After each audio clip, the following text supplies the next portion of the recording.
वाञ्छा कल्पतरुभ्यश्च कृपा सिन्धुभ्य एव च पतितानां पावनेभ्यो वैष्णवेभ्यो नमो नमः। वैष्णवेभ्यो नमो नमः। श्रीमन्त शंकर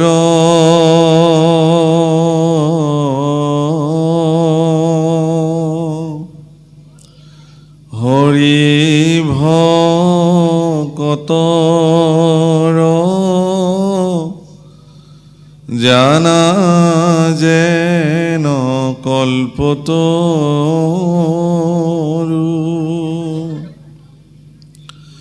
ताहान्त बिनाय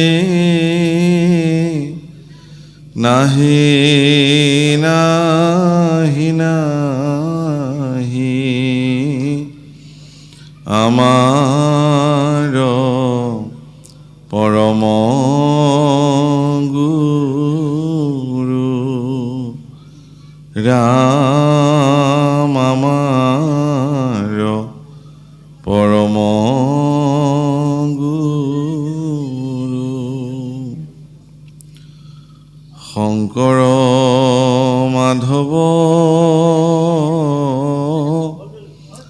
अभेद ईश्वर गुरु नाहि द्वैत पर दुहान नामक कीर्तन करिया कृत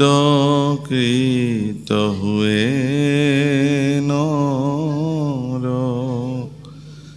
राम कृत हुए नर। तुम्हार शरण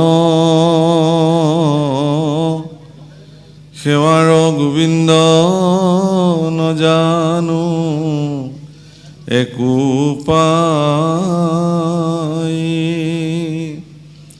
जिमते सेवात रहिबु करुणा करिते हरि जुआई राम करिते हरि जुआई।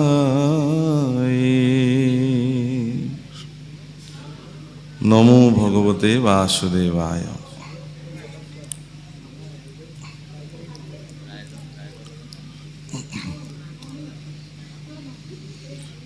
सकल निगम कल्पतरु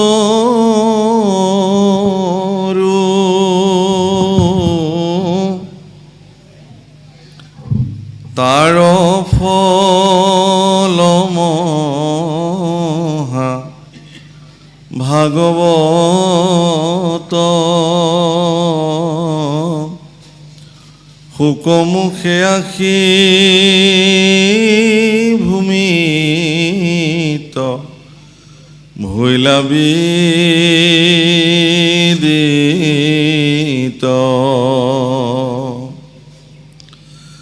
रसत चतुर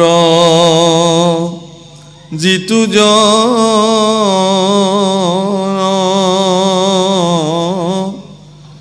कृष्णर शरणे दिया मन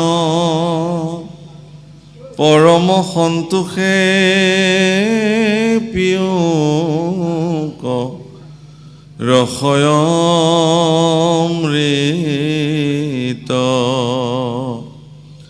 राम परम सन्तोषे पियुक रसयमृत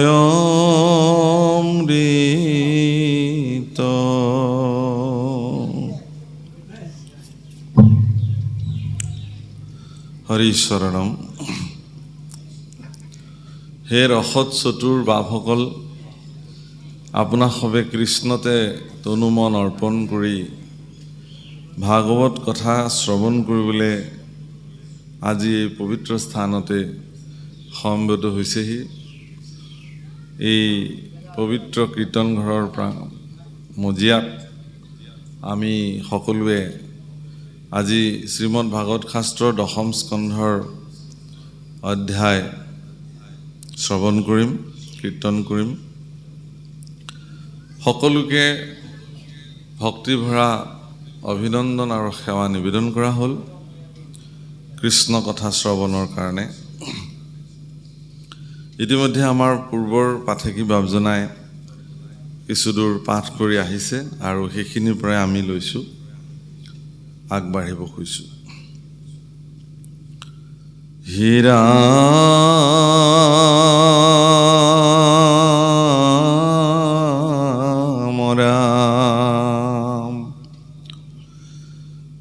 কৃষ্ণ নিগদতি সাধু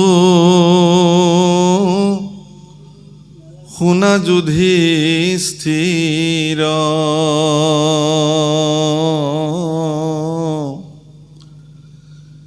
যেনমতে উপজিল জৰাসন্ধ বীৰ।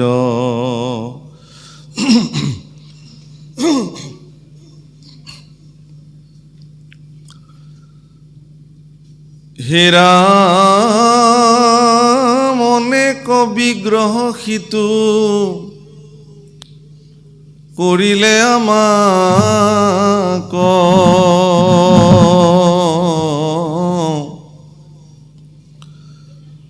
নবধিলো যিহেতু শুনিও কহো তাক।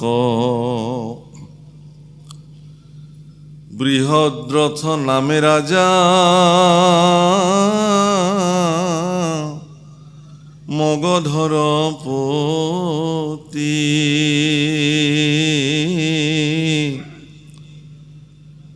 ও সৰ্বগুণে যুগুত আছিল মহামতী।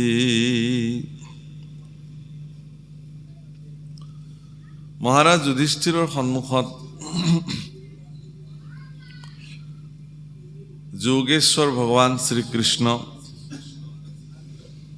দৈৱকী নন্দন দ্বাৰিকাধীশ ভগৱান কৃষ্ণই জৰাসন্ধৰ জন্ম সম্পৰ্কে বৰ্ণন কৰিছে।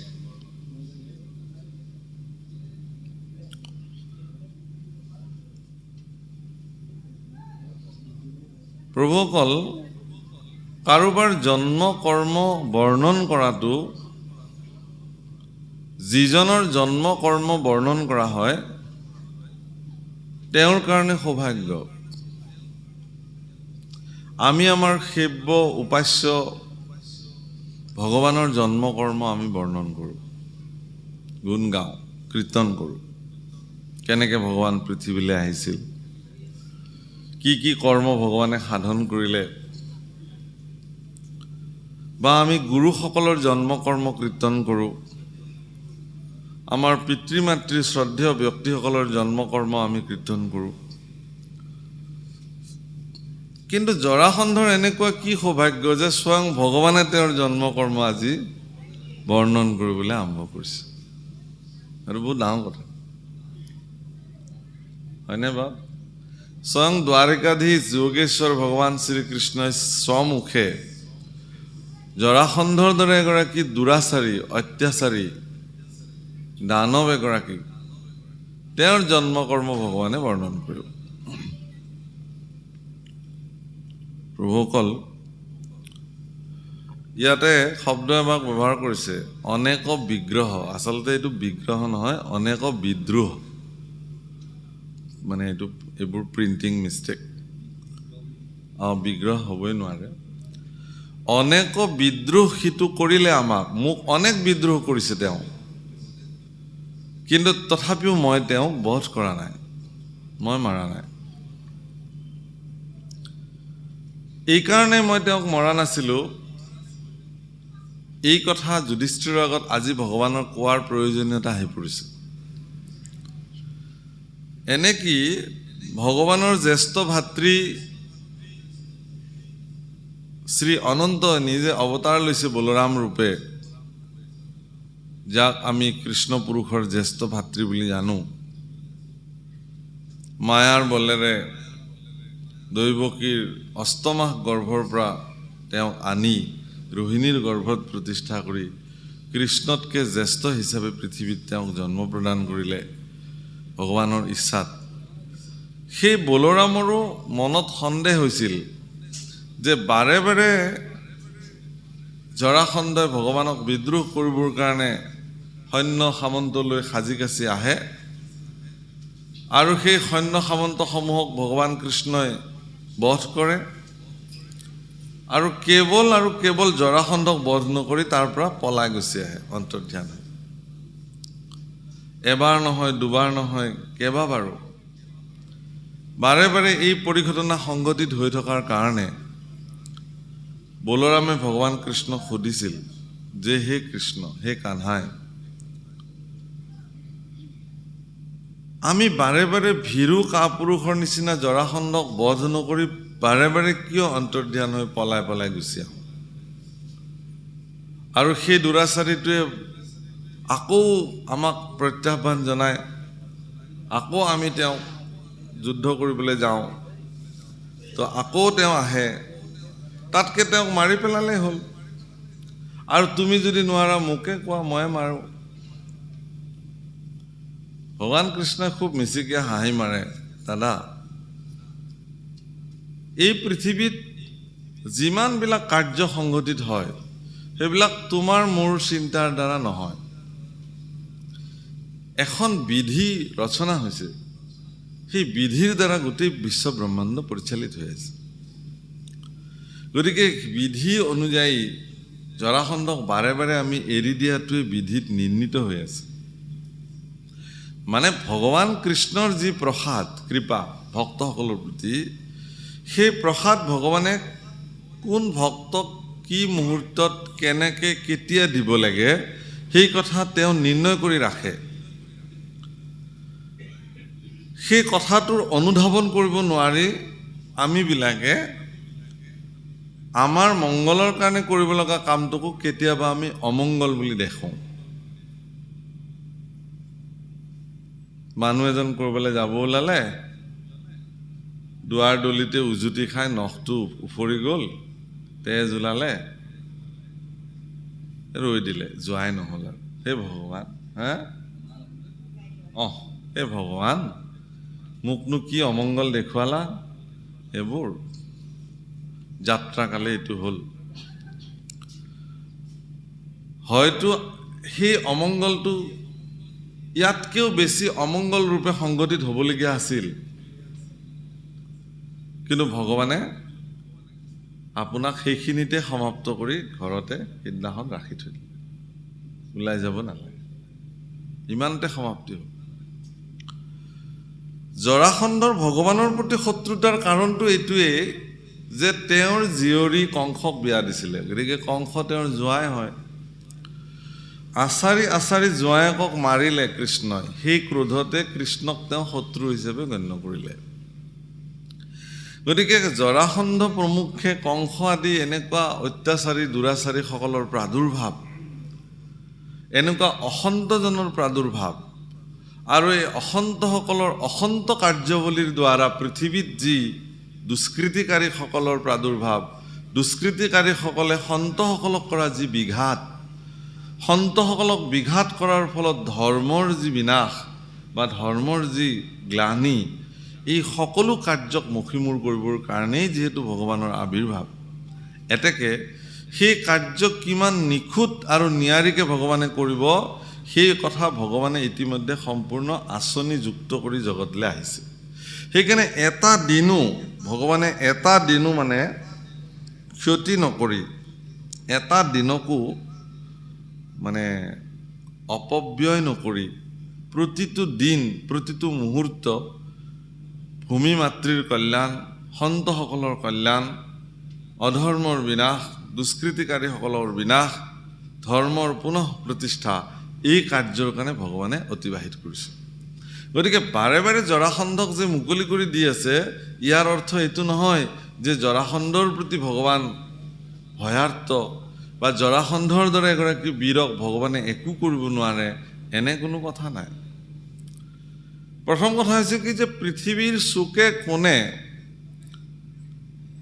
যিমানে দুষ্ট দৈত্যৰ প্ৰাদুৰ্ভাৱ হৈছে তাৰ হিচাপ কাৰ হাতত আছে কোনে ইমান বিচাৰি থাকিব ক'ত কিমান আৰু তাতকৈ ডাঙৰ কথাটো হ'ল এইটোৱে যে যদি পৃথিৱীত এই সময়ত পৃথিৱীত যদি ভাল ব্যক্তিয়ে ৰাজত্ব কৰি থাকে প্ৰশাসনিকভাৱে তেতিয়াহ'লে দুষ্টবিলাকে টোপাই বুৰ মৰা বুলি যে কয় টোপাই বুৰ মৰাৰ নিচিনাকৈ থাকিব কোনোমতে থাকিব আৰু তেওঁলোকে নিজৰ কাৰ্য জগতত উন্মুক্ত নকৰে কিন্তু কোনোবা দুষ্টজনে যেতিয়া ৰাজত্ব কৰিব দুৰাচাৰীজনে ৰাজত্ব কৰিব তেতিয়া সেই গাঁতৰ পৰা ওলাই অহাৰ নিচিনাকৈ কীট পতংগবোৰ সিহঁতো তেতিয়া নিজে নিজে নিজৰ স্বভাৱত তেওঁলোক আহি সমাজত প্ৰদৰ্শিত হ'ব যে ময়ো আছোঁ এজন এনেকুৱা ময়ো তোমাৰ সহযোগী হওঁ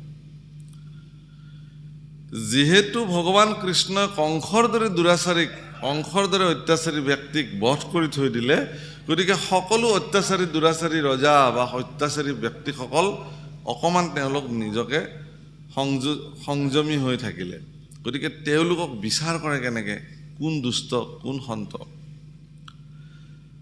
এজন দুষ্ট ৰজা আৰু এজন সৎ ৰজা ইয়াক নিৰ্বাচন কৰিবৰ কাৰণে ইয়াক বিশ্লেষণ বিচাৰ কৰিবৰ কাৰণে জৰাসন্ধই উৎকৃষ্ট দায়িত্ব পালন কৰিছে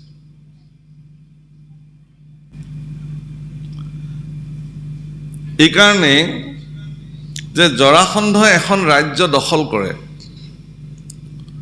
দখল কৰি ৰজাজনক বন্দী কৰি আনি তেওঁৰ সন্মুখত থিয় কৰায়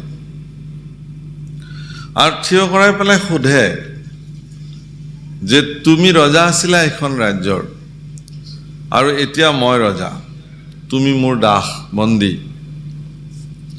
কিন্তু তুমি আগৰ লেখীয়াকে তুমি ৰজা হৈ থাকিব পাৰিবা তোমাক সকলো সা সুবিধা সুযোগ মই প্ৰদান কৰিম চৰ্তাৱলী এইটোৱেই যে তুমি মোৰ ভৃত্য হিচাপে থাকিব লাগিব মই যি কওঁ সেইটো কৰিব লাগিব আৰু মোক তুমি ভগৱান হিচাপে মানিব লাগিব পৃথিৱীত মোতকৈ আৰু শ্ৰেষ্ঠজন কোনো নাই এই বুলি মানিব লাগিব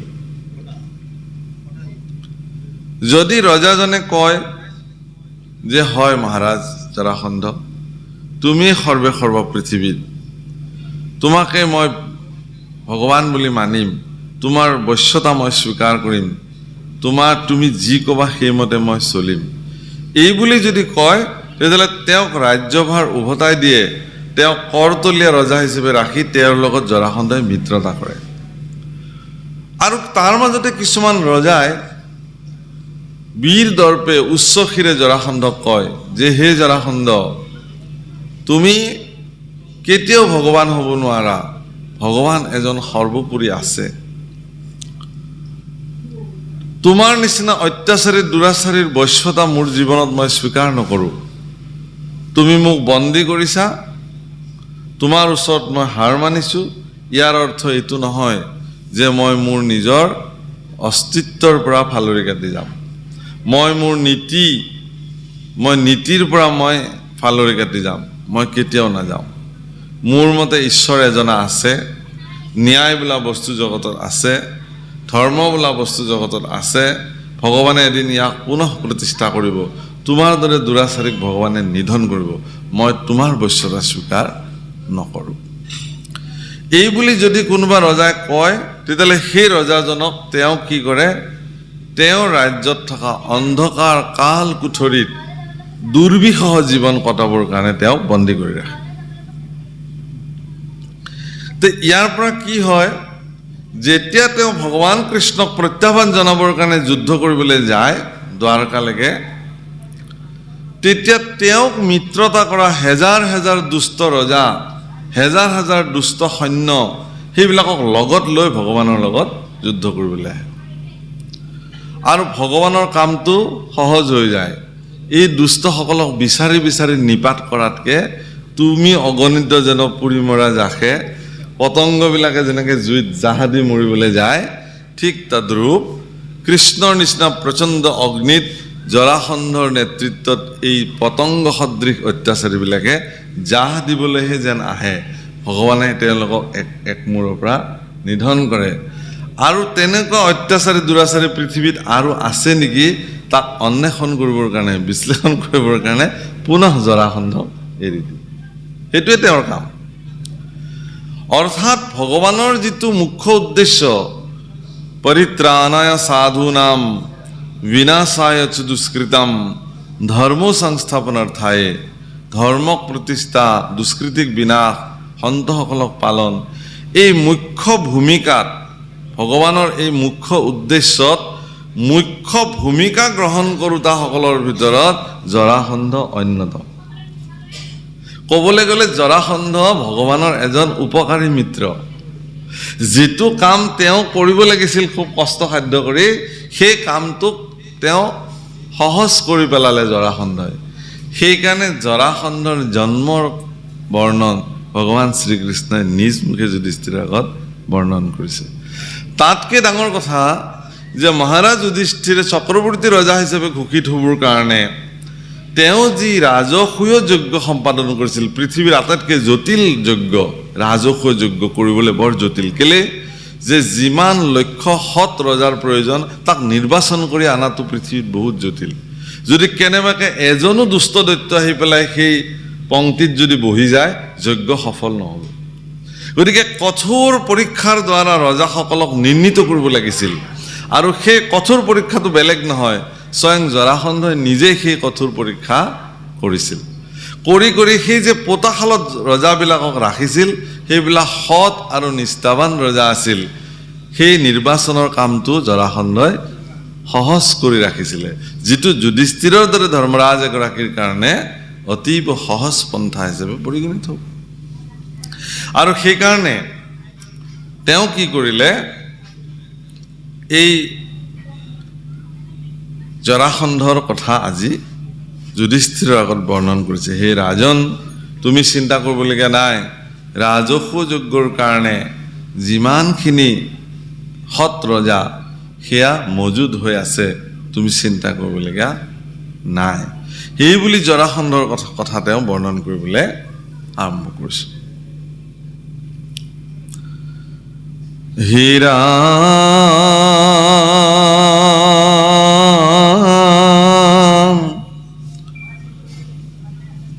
কাশী নৃপতিৰ দুই যমজা কুমাৰী,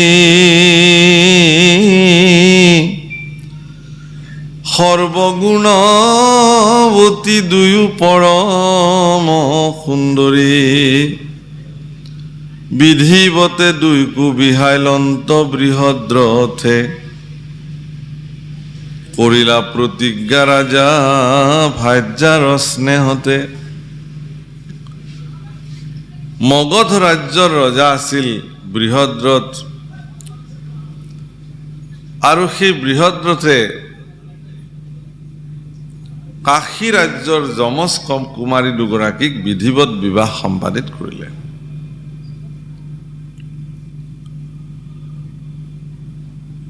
আৰু তেওঁ ভাৰ্যাসকলৰ প্ৰতি স্নেহতে এটা প্ৰতিজ্ঞা কাঢ়িলে। কি?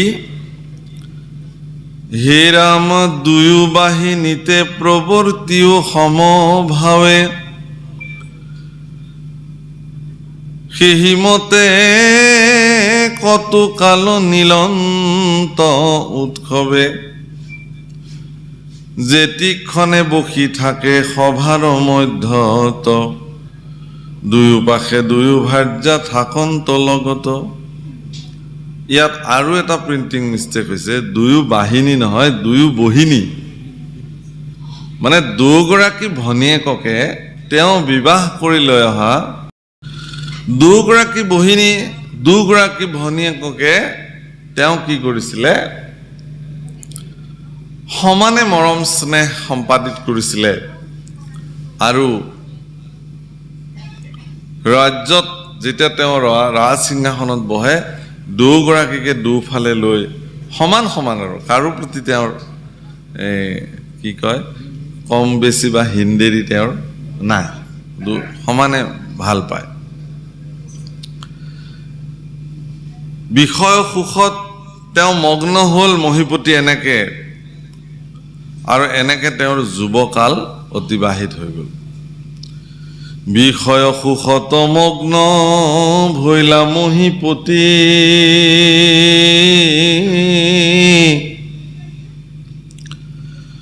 যুৱাকাল বহি গৈলা নভৈল সন্ততি।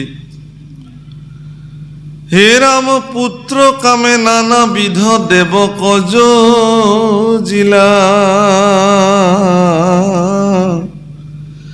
একোমতে বংশধৰ পুত্ৰ কো নাপাইলা। হে ৰাম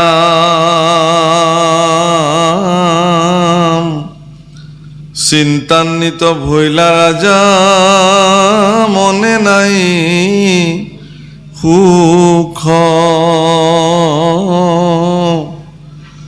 হৰি হৰি পাপি নেদেখিলো পুত্ৰ মুখ। যিহেতু যৌৱনকাল অতিবাহিত হৈ গ'ল, পুত্ৰ মুখ তেওঁ নেদেখিলে, এই কথাই তেওঁক বহুত ব্যথিত কৰিলে, আৰু তেওঁ অত্যন্ত চিন্তান্বিত হৈ গ'ল যে হে হৰি, মই অত্যন্ত অপৰাধী পাপী, যাৰ কাৰণে মোৰ পুত্ৰ মুখ জীৱনত দেখাৰ সৌভাগ্য মোৰ নঘটিলে। এই বুলি ৰজা মগধ ৰাজ্যৰ মহীপতি মহাৰাজ বৃহদ্ৰথে দুখ কৰিবলৈ আৰম্ভ কৰিলে। ৰাম গৌতম নন্দন কৌশিক মুনি বৰ, তীব্ৰ তপে শ্ৰান্ত তান ভৈলা কলে বৰ। আপোন ইচ্ছাই ঋষি গৈল তান ঠাই, বৃক্ষমূলে বসিয়া শীতল ছায়া পাই। বৃহদ্ৰথ ৰাজা দুয়ো পত্নী সমন্বিতে, ও আগবাহী ঋষিক পূজিলা বিধিমতে। ইতিমধ্যে গৌতম নন্দন মহামুনি কৌশিকে প্ৰচণ্ড তাপত শ্ৰান্ত হৈ তেওঁ বৃক্ষৰ তলত বহি থাকিলে, আৰু হেন সময়তে মহাৰাজ মগধ ৰাজ্যৰ প্ৰতি আৰু তেওঁৰ দুগৰাকী পত্নীয়ে গৈ তেওঁ কৌশিক ঋষিক অত্যন্ত সেৱা শুশ্ৰূষা সৎকাৰ আদি সম্পাদিত কৰিলে। হে ৰাম তুষ্ট হুয়া দিব্য পঞ্চামৃতে ৰাজা কৰাইলা ভোজন, তুষ্ট হুয়া ঋষি পাছে বুলিলা বচন। হে ৰাম তুষ্ট ভৈলো ইষ্টবৰ লৈও নৰপতি, সভাৰ যে নৃপতি পাছে কৰিলা কাকুতি। অপুত্ৰক ৰাজা মই শুনা তপোধন, ৰাজ্য এৰি চলিবাক খোজো তপোবন। তেওঁলোকৰ শুশ্ৰূষাৰ প্ৰতি সন্তুষ্টি হৈ মহামুনি কৌশিকে মহাৰাজক সুধিলে যে তোমালোকৰ সেৱাৰ প্ৰতি মই সন্তুষ্টি হ'লোঁ, গতিকে তোমালোকক কি লাগে কোৱা। এই বুলি কোৱাত ৰজাই খুব বিনম্ৰভাৱে স্তুতি কৰি ক'লে যে হে ঋষিবৰ, আমি অপুত্ৰ, সেইকাৰণে আমি ৰাজ্য এৰি তপোবনত গৈ পেলাই সাধন ভজন কৰিব খুজিছোঁ। যিহেতু আমাৰ পুত্ৰই নাই, আমাৰনো আৰু কি থাকি। এই বুলি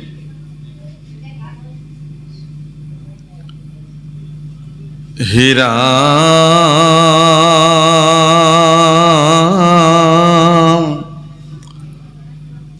কি কৰস ৰাজ্য সুখ ঐশ্বৰ্য সকল, অপুত্ৰক প্ৰাণী ভৈলে জীৱন নিষ্ফল।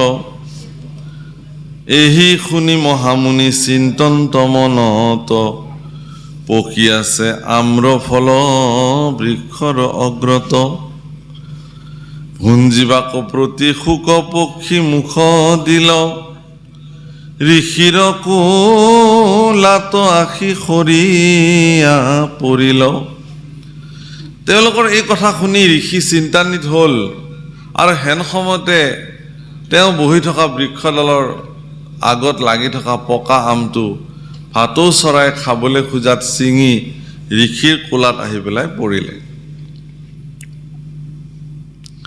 ৰাম দেখিয়া ঋষে মুনি ধৰিলা আপুনি ৰাজাক প্ৰশংসি হাসি বুলিল অন্তবাণী। হে ৰাম সিদ্ধ ভৈল কাৰ্য ৰাজা গৃহ কচলিয় এহি ফল গুটি নিয়া ভাৰ্যাক ভুঞ্জায় লোভিবা পুত্ৰে কমহা ৰাজা বংশধৰ হেন শুনি অৱনতে লৈলা নিপবৰ কৰিলা প্ৰণাম ৰংগে ঋষি চলি গৈলা নৃপতিয় হৰিষে আবাস প্ৰৱেশিলা পূৰ্বৰ প্ৰতিজ্ঞা ৰাজা মনত সুমৰি সেহি আম্ৰ ফল গুটি দুই ভাগ কৰি যিহেতু আমৰ ফল লাগিছিলে পূৰ্বৱতে তেওঁৰ যিহেতু প্ৰতিজ্ঞা আছিল যে দুগৰাকী কন্যাকে বা ৰাণীকে তেওঁ সমানে সকলো বস্তুৰ ভাগ দিব, গতিকে এই ঋষিৰ পৰা প্ৰাপ্ত দিব্য ফলকো তেওঁ দুভাগ কৰিলে আৰু দুগৰাকী ৰাণীকে এফাল এফাল আম খাবলৈ দিলে। হে ৰাম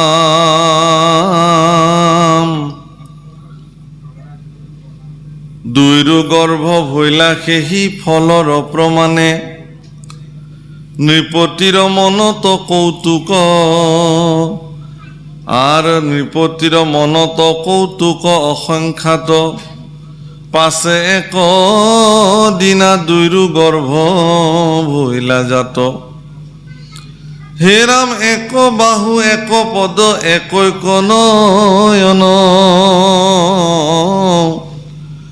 অৰ্ধমুখ অৰ্ধ নাসা দেখি বিলক্ষণ হেন দুই খণ্ড চন্দ তনু উপজিলা দেখি দুয়ো মাৱে মহাবিস্ময়ে কম্পিলা। আচৰিত কথা, অদ্ভুত কথা। যিহেতু ফল এটাই আছিল, ঋষি কৌশিকে ভাবিছিলে যে ৰজাৰ এগৰাকী পত্নী, কিন্তু ৰজাৰ যে দুগৰাকী পত্নী হয়তো ঋষি কৌশিকৰ ধাৰণাত নাছিলে। আৰু ৰজায়ো পূৰ্ব প্ৰতিজ্ঞা ফলবশত এগৰাকী ৰাণীক অকলে ফলটো দিলে আনগৰাকী ৰাণী বিতুষ্ট হ'ব বুলি ভাবি সমানে যিহেতু আম কাটি ভগাই দিলে, সেইমতে তেওঁলোক গৰ্ভৱতী হ'ল আৰু সেইমতে তেওঁলোকে গৰ্ভৰ পৰা উৎপাদিত হোৱা উপজা সন্তানো পূৰ্ণাংগ সন্তান নহয়, দুজনে আধা আধা সন্তান জন্ম দিলে। এটা চকু, এখন কাণ, আধা মুখ, এনেকে এখন হাত, এখন ভৰি, তেনেকে জন্ম দিলে। আৰু এই দৃশ্য দেখি ৰাণীসকল দুগৰাকী ৰাণী বিচুৰ্তি খালে। কি হ'ল এইবিলাক? ভয়ো খালে তেওঁলোকে। হে ৰাম জীৱন্তে আশ্ৰয় হব লৰে হাত পাওঁ অদ্ভুত দেখি আলচিলা দুয়ো মাও ধাইক সম্বোধি দুয়ো বুলিলা সত্তৰ কেৱেনো তো জানন্তে গৃহৰ বাজ কৰ।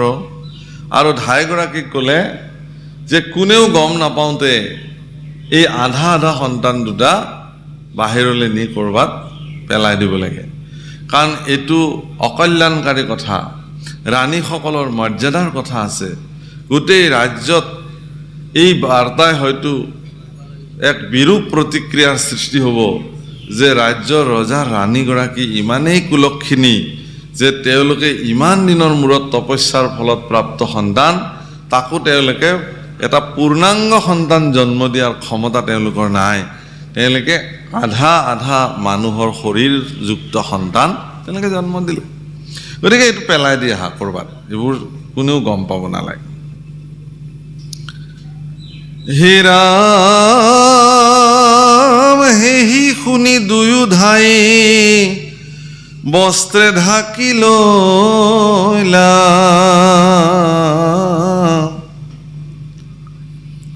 অন্তে সপুৰৰ মাজে চৌপাস্থত থৈলা। এইটো অদ্ভুত লোকে দেখি আমাক কুলক্ষিনী বুলি নিন্দিব, এটাকে লৈ যোৱা।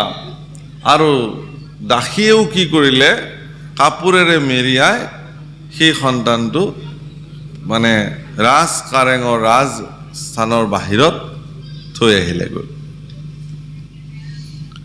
ৰাম অন্তে সপুৰৰ মাজে চৌপাস্থত থৈলা, জৰা নামে ৰাক্ষসী ফুৰয় সেহি স্থান, মাংস জাৰ ভোজন শোণিত জাৰ পান। আকৌ সেই ৰাজ্যতে জৰা নামৰ এগৰাকী ৰাক্ষসী ঘূৰি ফুৰে। মাংস তেওঁৰ প্ৰধান ভোজন আৰু ৰক্ত তেওঁৰ প্ৰধান পেয়, মানে পানী যেনেকৈ আমি খাওঁ তেওঁলোকে ৰক্ত পান কৰে। প্ৰভু, অকল ৰক্ত মাংস দৰাচলতে শাস্ত্ৰমতে ৰাক্ষসৰেই খাদ্য। হে ৰাম শোণিতৰ গোন্ধ পাই দেখিলে কজাই,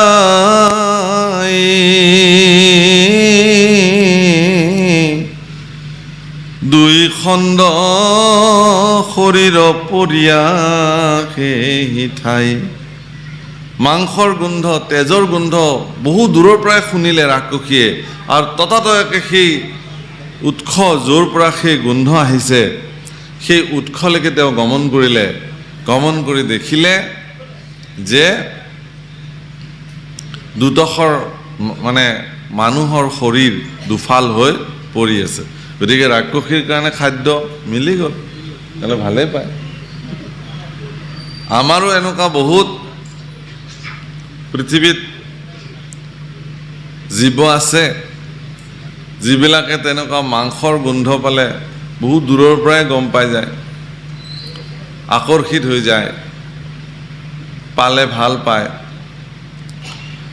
তেওঁ তেনেকুৱা যেতিয়া গম পালে কেঁচা মাংসৰ গোন্ধ, ৰক্তৰ গোন্ধ, গৈ আৰু মানে দেখিলে আৰু ভালে লাগিলে।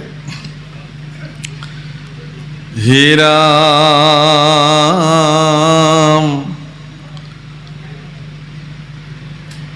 দুই খণ্ড শৰীৰক দুই হাতে ধৰি, দৈবেনীয় জিলা ধৰিলে এক কৰি, আর ধরিলে মাত্রকে তেটিক্ষণে জোড়া গইল, এক পিণ্ড হুয়া দিব্য কুমার এক ভইল। ৰাক্ষসীয়ে দুফালে দুই টুকুৰ লৈ এখন হাতত যেতিয়া লৈ যাবলৈ খুজিলে, দুটা খণ্ড লগ লগাৰ লগে লগে এক দিব্য সুকুমাৰ ৰাজকুমাৰৰ এটা পিণ্ড হিচাপে এটি সুন্দৰ শিশু লগে লগে নিৰ্মাণ হয়। কাৰণ দুটা খণ্ডই জীৱন্ত আছিল বুলি কৈছে, মৃত নহয়। হে ৰাম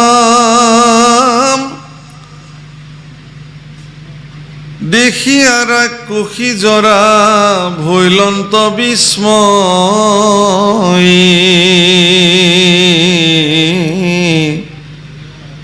বহিবেনো আৰি শিশু যেন বজ্ৰময়ী, তাম্ৰবৰ্ণ কৰমুঠি কৰিয়া বালকে, কান্দিবেলা গিলা যেন গৰ্জে বলাহকে। আৰ অন্তে সপুৰৰ জনে শুনি ভীত ভৈলা, ৰাজায়ে সহিতে পাছে চাহিবা কগৈলা। যেই শিশু যোৰা লাগি গ'ল, তাম্ৰবৰ্ণ বজ্ৰ সম শৰীৰ, ৰাক্ষসীয়ে এক হাতে ধৰি ৰাখিব পৰা নাই, ইমান ওজন। প্ৰচণ্ড শক্তিমান, বাহুবলী, পৰাক্ৰমী জৰাসন্ধ। গতিকে সেই শিশুটি জৰা নামৰ ৰাক্ষসীগৰাকীয়ে দুটা খণ্ডক যুক্ত কৰি পেলাই এক কৰিলে কাৰণে তেওঁৰ নাম জৰাখণ্ড, সেইকাৰণে জৰাখণ্ড। কিন্তু একদম বজ্ৰ মুঠি ধৰি শিশুৱে যেতিয়া প্ৰচণ্ড সিংহৰ দৰে নাদ কৰিবলৈ আৰম্ভ কৰিলে, সেই শব্দই সমগ্ৰ ৰাজ্য জুৰি যেন তোলপাৰ লাগি গ'ল। অন্তেশপুৰলৈকে সেই শব্দ কি হৈ গ'ল? অন্তেশপুৰলৈকে সেই শব্দ চলি গ'ল। সকলোৱে কোন শিশুৱে ইমান জোৰে গৰ্জন কৰিছে, প্ৰচণ্ড স্বৰত গৰ্জন কৰিছে, এইটো চাবৰ কাৰণে আগবাঢ়ি আহিলে চবে। হে ৰাম দুয়ো পত্নী চাহিবাক গৈলা সেই স্থানে, পৰিপূৰ্ণ স্তন দুয়ো স্ৰৱে ঘনে ঘনে। যেই শিশুৱে জীৱন্ত হৈ কান্দিব ধৰিলে, দুগৰাকী ৰাণীৰে স্তন ভৰপূৰ হিচাপে স্ৰৱলৈ আৰম্ভ কৰিলে, ববলৈ আৰম্ভ কৰিলে। কাৰণ সন্তানে এতিয়া গাখীৰ খাব, খাদ্য খাব, কাৰণ সেয়া সন্তানটো তেওঁলোকৰে। ৰাম চিন্তন্ত ৰাক্ষসী কুমাৰক কোলে ধৰি, নৃপতিৰ পুত্ৰক ভুঞ্জিবকে নকৰি। নৃপতিৰ পুত্ৰকনো কেনেকে এতিয়া ভক্ষণ কৰোঁ, ৰাক্ষসীয়ে এই কথা চিন্তা কৰিবলৈ ল'লে। চিন্তন্ত ৰাক্ষসী কুমাৰক কোলে লৰি, নৃপতিৰ পুত্ৰক ভুঞ্জিবকে নকৰি। ৰাম চিৰকাল পুত্ৰ বৰ সাধে নৰপতি, ইহাৰ দেখত মই আছো সম্প্ৰতি।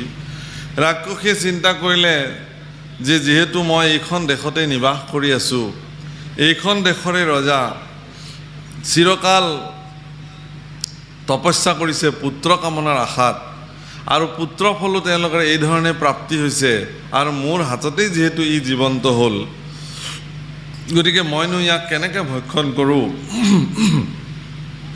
এই বুলি তেওঁ চিন্তা কৰিলে। প্ৰভুসকল, এগৰাকী ৰাক্ষসীৰ মনতো কিমান সুচিন্তা, ভাবিলে আচৰিত লাগে। কিমান কৃতজ্ঞতাৰ চিন্তা, কিমান শুদ্ধ ভাৱনা। ক'বলৈ গ'লে ৰাক্ষসী কিন্তু আমাৰ দৰে মনুষ্যসকলৰে ইমান কৃতজ্ঞতাৰ চিহ্ন নাই। কেতিয়াবা কেতিয়াবা দেখা যায় যে যিজনে উপকাৰ কৰে, যাৰ কৃপাত মনুষ্যসকল উপকৃত হয়, সেই উপকাৰীকে তেওঁলোকে অপকাৰ সাধন কৰে, এনেকুৱাও দেখা যায়।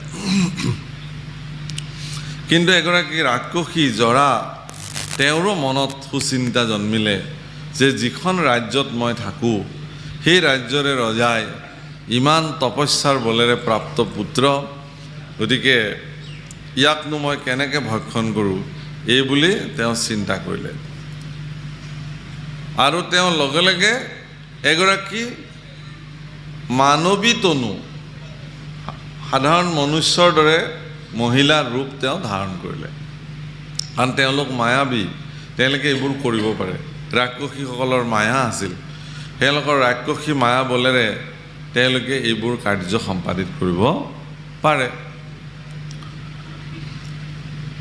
হে ৰাম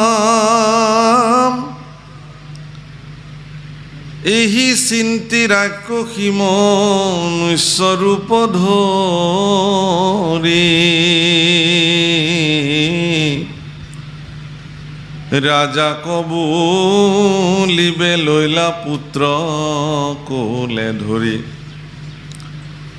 আর হের বৃহৎ রথ লইল তোমার নন্দন তোমার দুই পত্নী গর্ভে ভৈলায় তপন্ন রাম দুই খণ্ড দেখি নিয়া পেলাইলে কধাই মই এক করিয়া রাখিলো লাগ পাই হেন শুনি মহাৰাজ লৈলন্ত সাদৰি ভাৰ্যাৰ কোলাত নিয়া থৈলা ৰংগ কৰি জৰাই সকলো কথা ৰজাক ক'লে যে মহাৰাজ তোমাৰ ৰাণীৰ গৰ্ভতেই এই দুটা খণ্ড পুত্ৰৰ জন্ম হৈছিলে তেওঁলোকে অদ্ভুত দেখি পেলাই দাসীৰ দ্বাৰা পেলাই দিছিলে আৰু মই ইয়াক যুক্ত কৰিলোঁ কৰি মই তোমাৰ হাতত দিলোঁ তুমি ইয়াক পালন কৰা আৰু ৰজায়ো আনি নিজৰ পত্নীৰ হাতত তুলি দিলে অত্যন্ত আনন্দ চিত্তে তেওঁলোকক ৰাণীক সেই পুত্ৰগৰাকীক সমজাই দিলে আৰ শুনা সবাসদ পুণ্য কথা কতো হলে ৰাক্ষসৰ মুখৰ এৰাই পুণ্য বলে ৰাম শত্ৰু যে এৰাৱে মিত্ৰৰ হাতে মাৰি বিষ্ণুৰ চেষ্টা কহো বুজিবে নোৱাৰি আৰ এতেকে ইহাত কিছু নকৰি বিস্ময় ভজিও কৃষ্ণৰ পাদ পদ্ম পুণ্যময়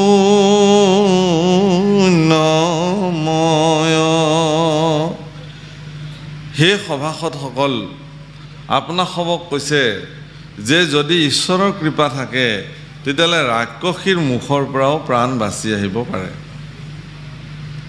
ভগৱানৰ যদি কৃপা আছে নিশ্চিত মৃত্যুৰ হাতৰ পৰাও মানুহ উভতি আহিব পাৰে যমৰ দুৱাৰ মুখৰ পৰাও উভতি আহে ক'বলৈ গ'লে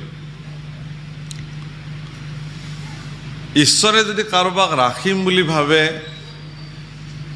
তেওঁক কোনেও মাৰিব নোৱাৰে আৰু ঈশ্বৰে যদি কাৰোবাক মাৰিম বুলি ভাবে তাক আকৌ কোনেও ৰাখিবও নোৱাৰে সেইকাৰণে কৈছে ৰাখে হৰি মাৰে কোনে আৰু মাৰে হৰি ৰাখে কোনে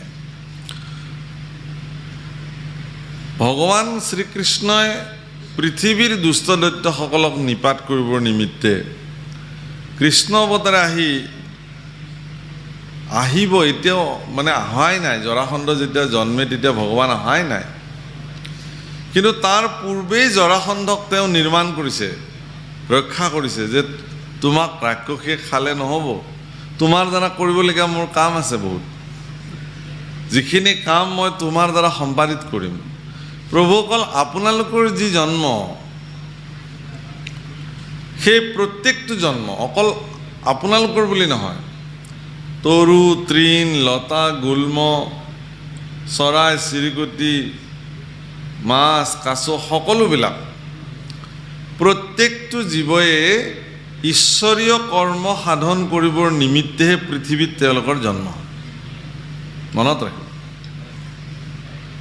ঈশ্বৰে বিচৰা ধৰণে তেওঁলোকে কাম কৰিব লাগিব কাম কৰিবই লাগিব ঈশ্বৰৰ যি বিভূতি ঈশ্বৰৰ যি ঐশ্বৰ্য এই সম্পৰ্কে একাদশ স্কন্ধত নিমিনৱসিদ্ধ সংবাদত বৰ্ণন কৰিছে যাৰ ভয়ে সূৰ্য প্ৰকাশ হয় বায়ু বহে ইন্দ্ৰে মেঘ দ্বাৰে বৰিষ হয় নক্ষত্ৰ প্ৰকাশে কালে কালে বৃক্ষ ছয় পত্ৰ পুষ্প ফল ধৰি তাৰমানে তেওঁলোকে এই ধৰণে জীৱন গছে ফল ধৰিছে বনস্পতি দিছে পত্ৰ পুষ্প প্ৰদান কৰিছে বায়ু বহিছে সূৰ্যই তাপ পোহৰ দিছে নক্ষত্ৰবিলাকে কালে কালে প্ৰকাশিত হৈ আছে ইন্দ্ৰই বৰষুণ দিছে মেঘ দুৱাৰে সাগৰে পাৰ লংঘন কৰা নাই এই সকলো কেৱল ঈশ্বৰৰ আজ্ঞাত সৃষ্টি এই ধৰণে পৰিচালিত হৈছে। বিশেষত মনুষ্যসকলক নিৰ্মাণ কৰাৰ মূল কাৰণটো হ'ল যে ঈশ্বৰে নিজৰ স্বৰূপটো চাবৰ কাৰণে মনুষ্যবিলাকক জন্ম কৰিছিলে। তেওঁৰ নিজৰ স্বৰূপ প্ৰতিবিম্বিত কৰিবৰ কাৰণে মনুষ্য নামৰ জীৱক সৃষ্টি কৰিছিলে।